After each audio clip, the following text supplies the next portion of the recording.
Hello, it's cold in Brazil, eh? It's about 10 degrees Celsius. In Fahrenheit, it's about 50 degrees.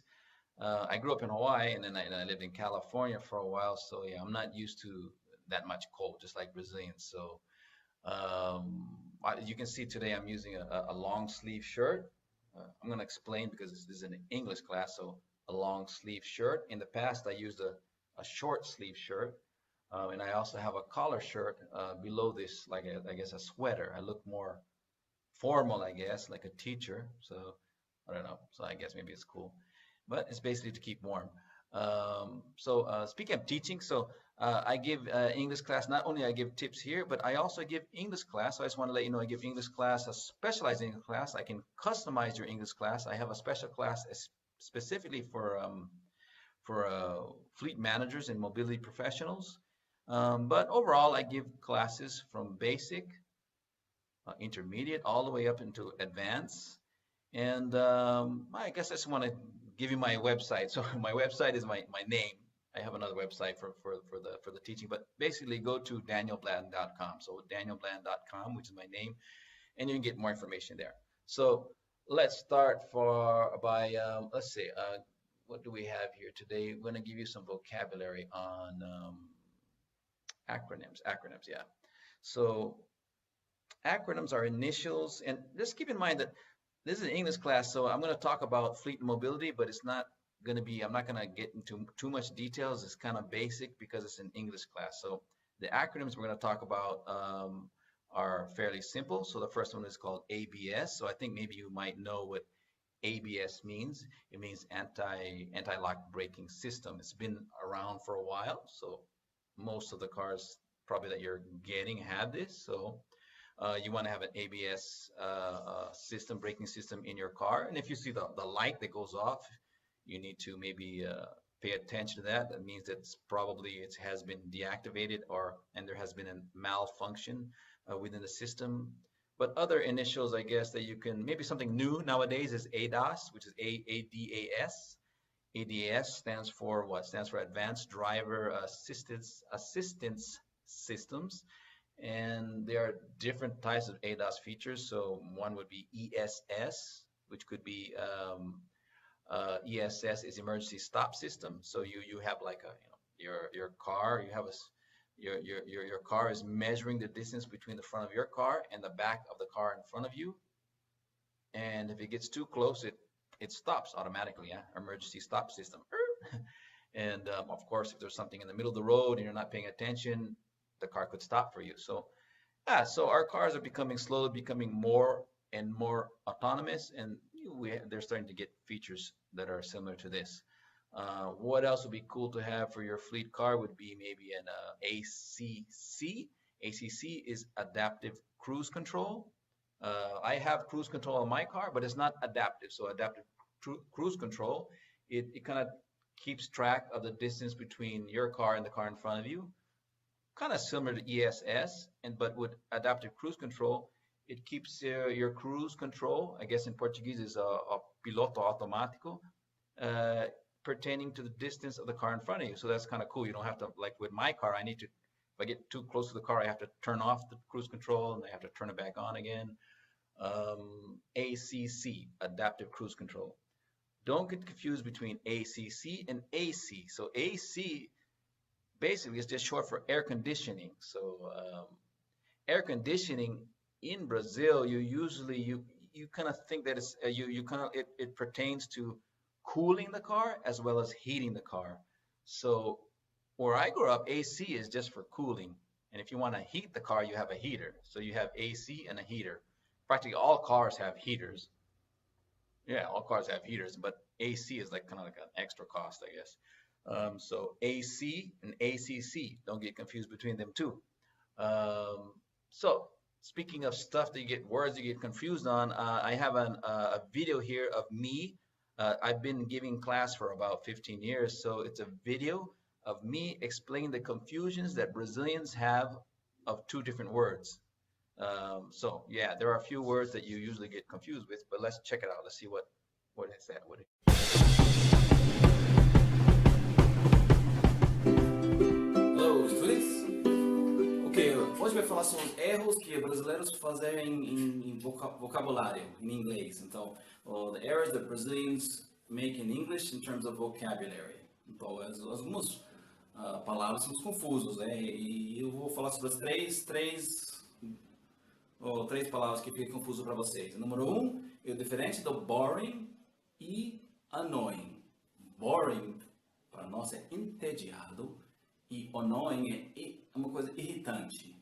Mas às vezes você confunde esses dois. Por exemplo, vamos entender que é boring. Então, imagine, uma energia caiu. Agora não tem energia. E eu tenho meu câmera funcionando, que tem bateria, tem uma laptop aqui, o notebook aqui, mas normalmente quando tem energia é boring, entediado, não tem nada para fazer, não tem TV, rádio, sei lá, às vezes não tem internet. Essa é boring.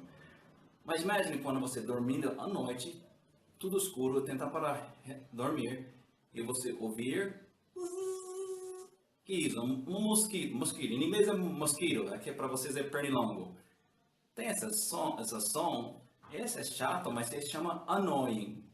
Esse annoying é uma coisa que é irritar você. Você tem que ligar a luz e depois tenta matar essa pequenininho aqui com que é essa aqui. Às vezes você tem essa raquete para praticar seu tênis, ou usa essa, que é raid. Isso não é hide, né? Então não vai para os Estados Unidos comprando, vai na Walmart comprar, você tem, do you have hide? É raid, né?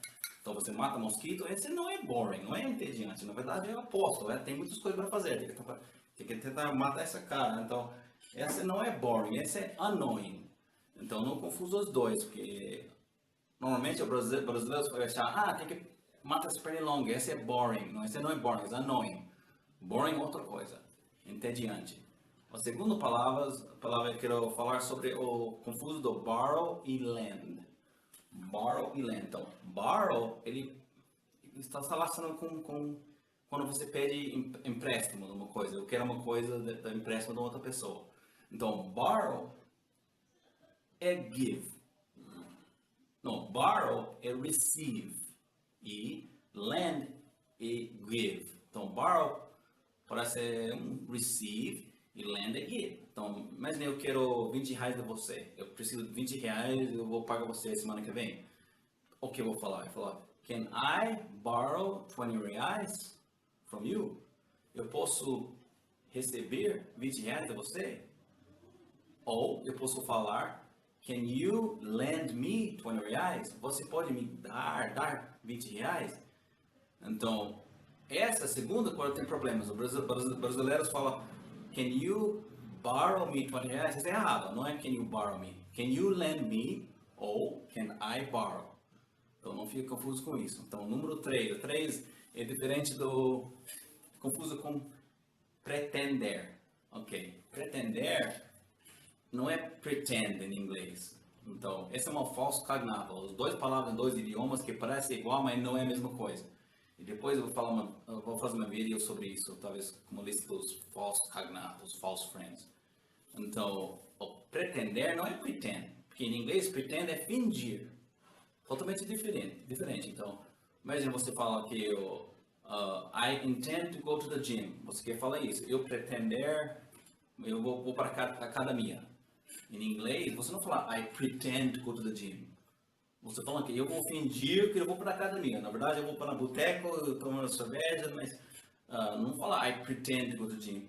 Pretend é fingir. Então, I intend to go to the gym. Então, não fique confuso essas dois. Então, talvez pretend, você pode falar I pretend to be a horse when I play with my children. Então, eu fingi, eu sou cavalo quando eu brinco com minhas crianças.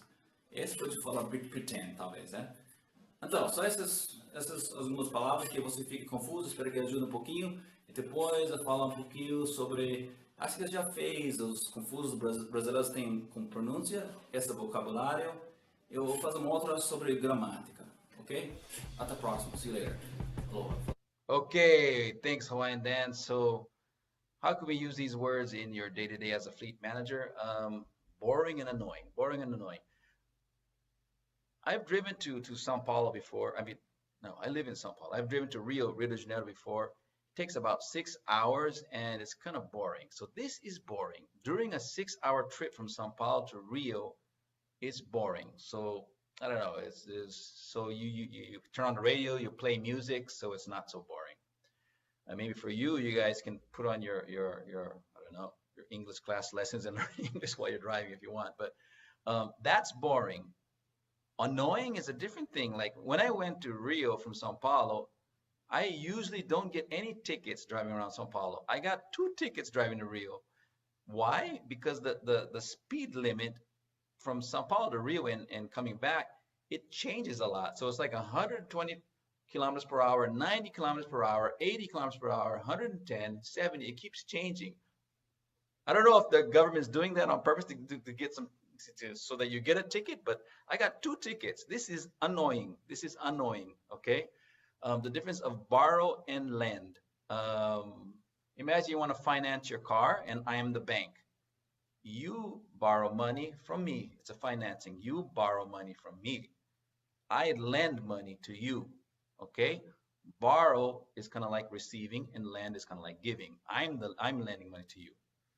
So imagine if like let's see another like six-time Formula One champion Lewis Hamilton wants to use your car. So you lend him your car, okay? He borrows the car from you. Got it? Don't confuse this. My Brazilian students get confused. Not only Brazilian students, so I mean other students as well. I have some others in Latin America from other countries. Intend versus pretend. Uh, yeah, this gets funny if you make this mistake. So if you want to, let's say you want to have 100% electric fleet. Imagine you want to have an electric fleet or hybrid fleet by 2025. You intend to have an EV fleet by 2025, not pretend. I know pretend in Portuguese, pretender, but pretend in English is fingir. So you don't want to, I don't know, like maybe you want to pretend that you have an EV fleet to impress your colleagues, or I don't know, but you intend to have a EV fleet by 2025. Okay, got it? Talk to you later. Bye bye.